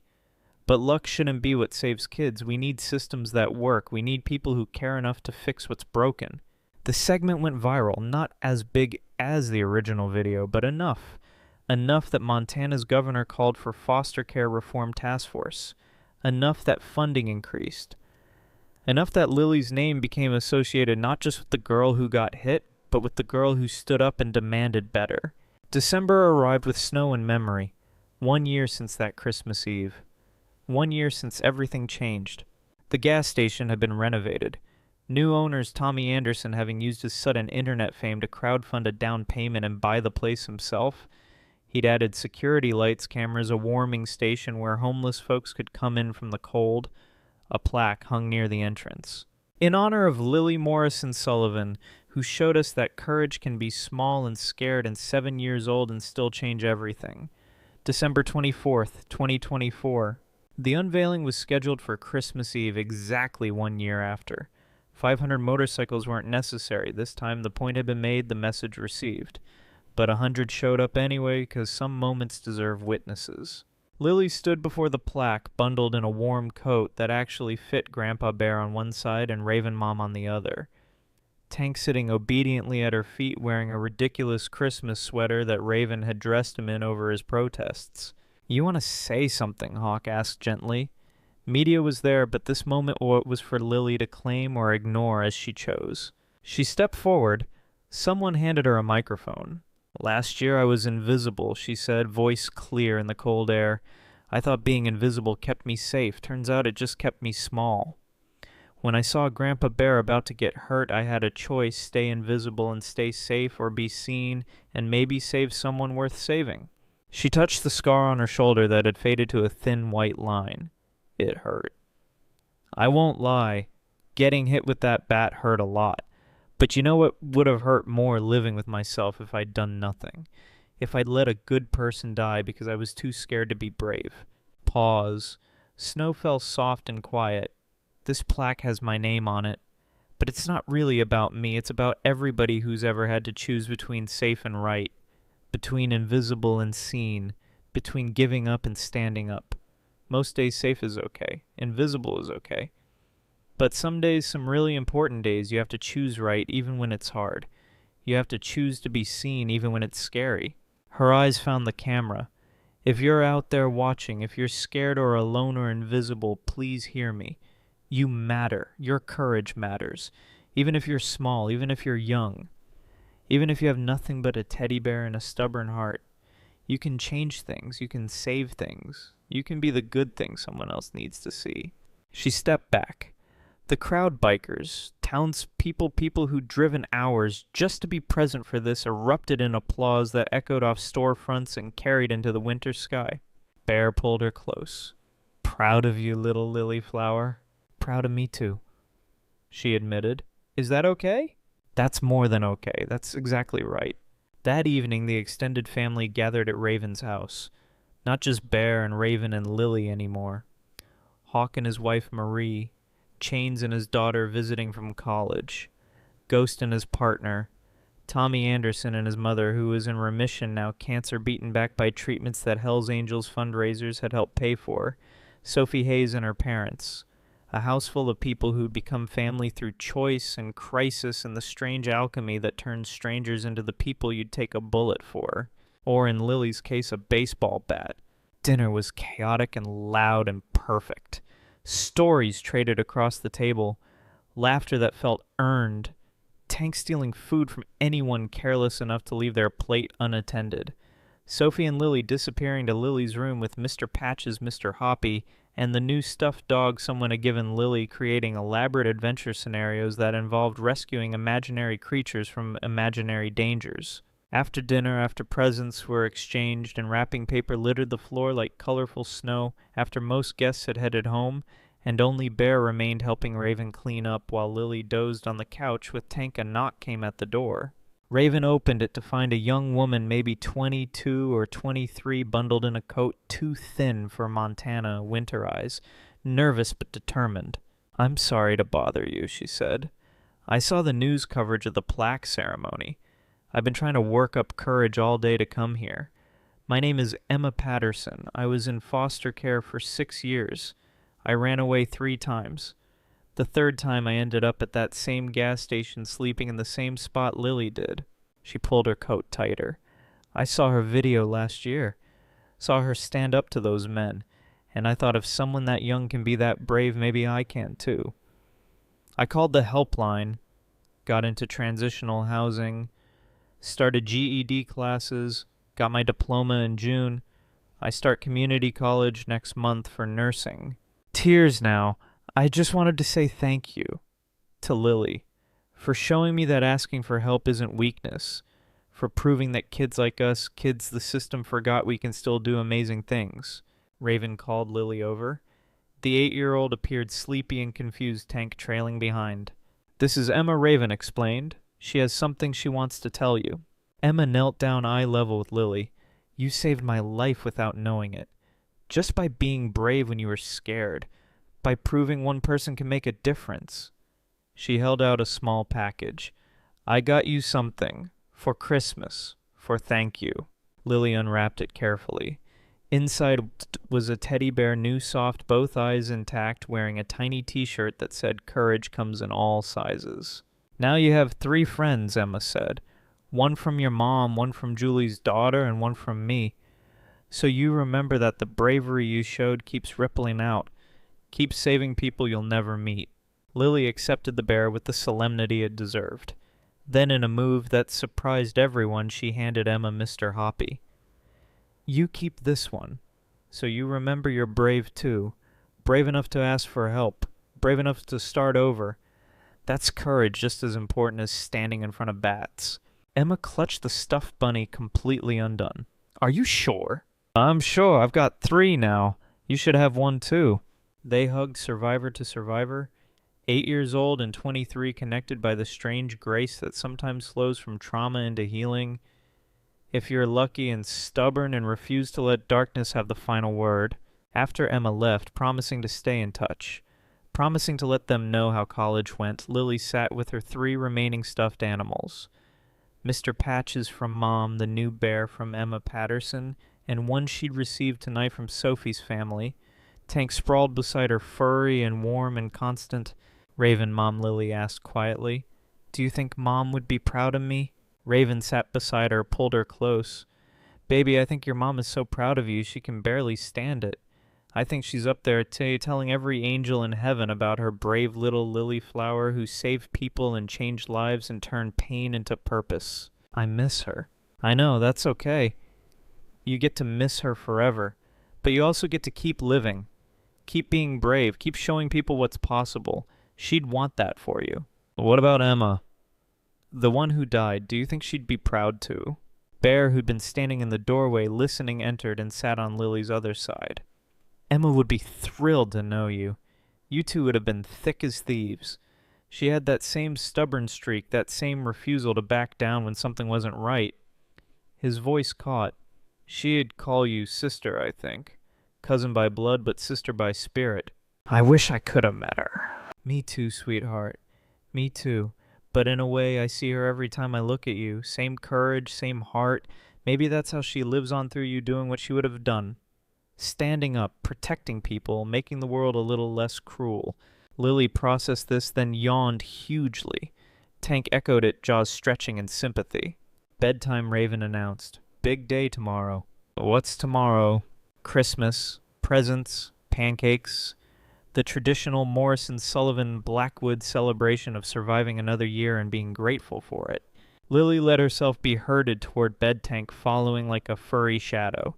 But at the doorway she turned back. Thank you, she said simply, for not leaving, for staying even when I was hard, for making me feel like I matter. Bear and Raven exchanged looks, the kind of wordless communication that happens between people who've been through fire together. You made yourself matter little, Bird, Raven said. We just paid attention. In her room, Lily arranged her stuffed animals carefully on the bed, each one a story, each one a connection to people who'd shaped her journey. She put on pajamas that fit, climbed into a bed that was hers, pulled covers that were warm and clean and safe over her body, that had healed from bruises, but remembered what it felt like to hurt. Tank jumped up without permission, but with complete confidence that permission wasn't necessary. He circled twice, settled with his head on Lily's stomach, sighed contentedly. Through the wall, she could hear Grandpa Bear and Raven Mom talking quietly, their voices a rumble of safety and permanence. Outside, snow fell on a town that had learned something important about itself. That goodness could come from unlikely places, that heroes wore summer dresses and leather vests, that one small act of courage could ripple out in ways nobody predicted.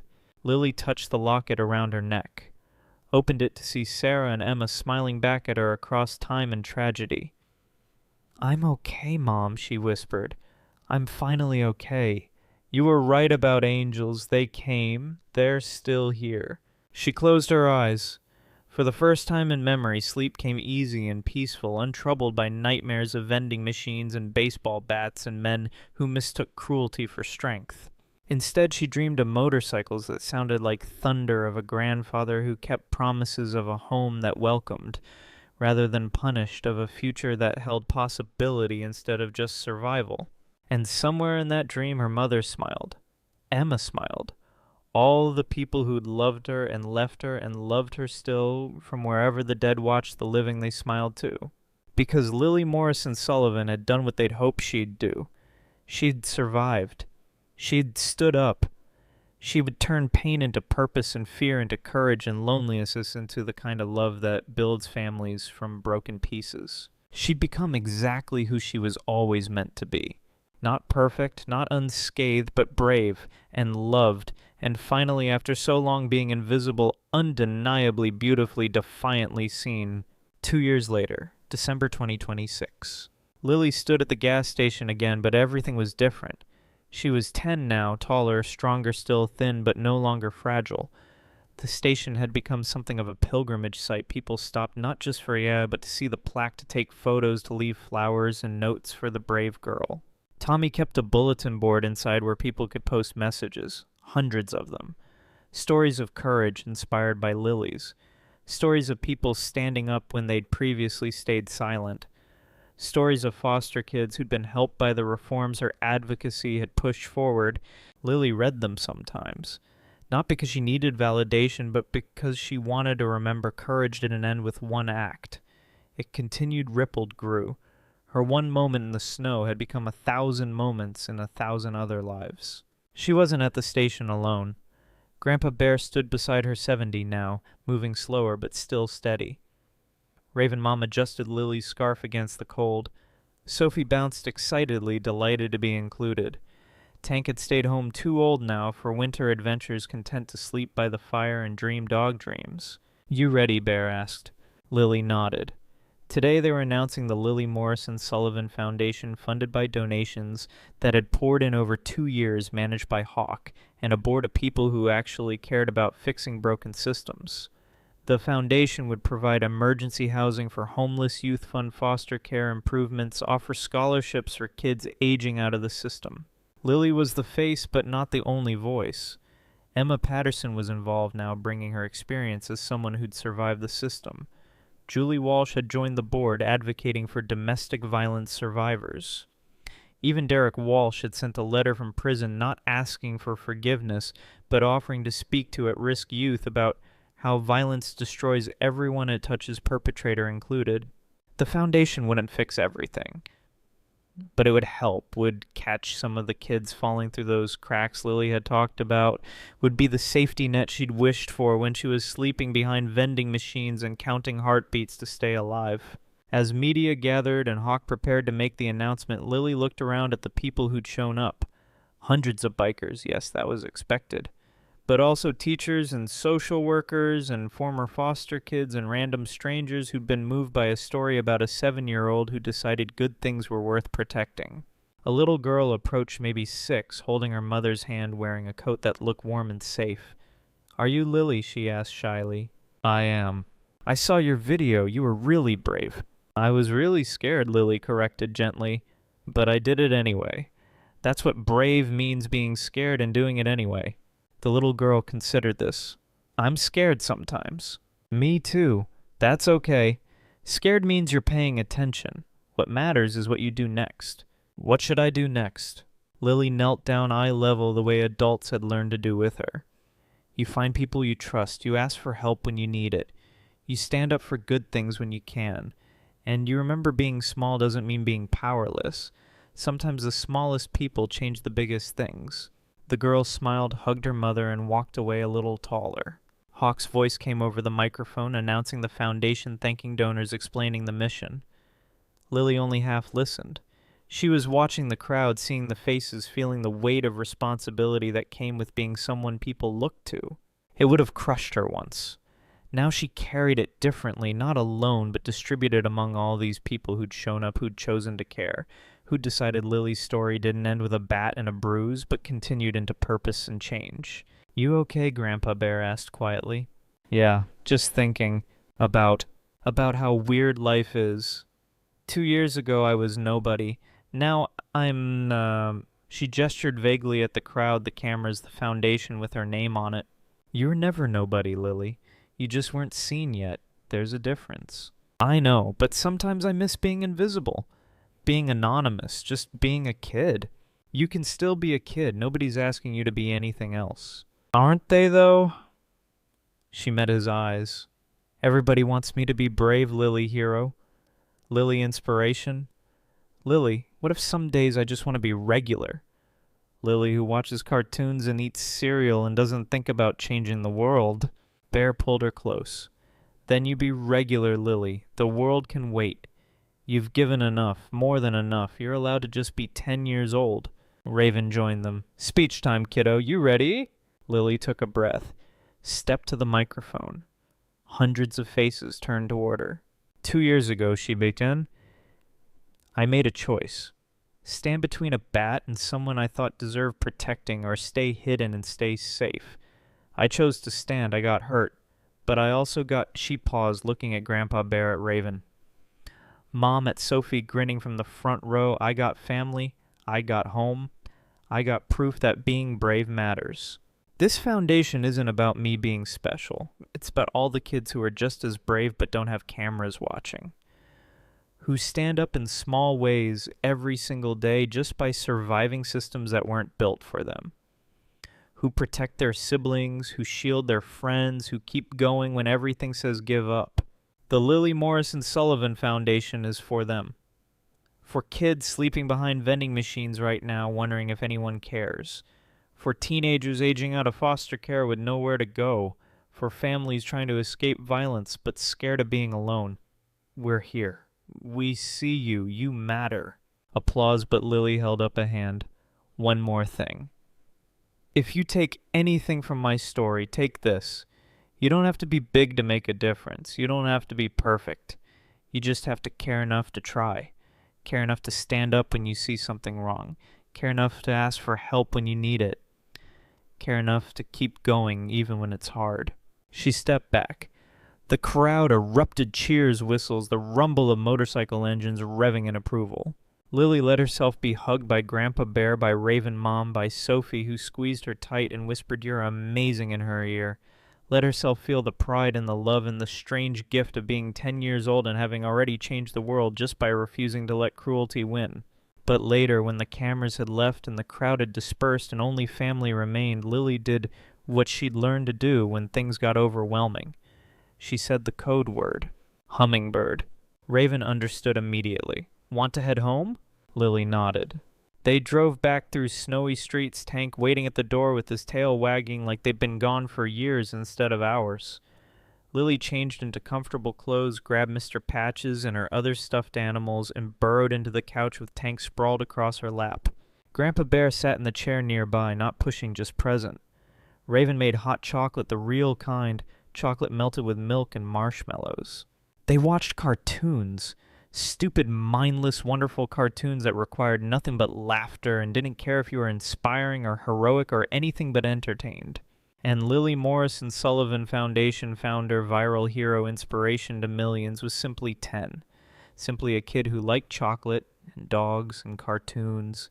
Simply someone who'd been brave once and was allowed to rest now, allowed to be ordinary in the safety of extraordinary love. Because that's what family does. They see you at your biggest moments and your smallest ones.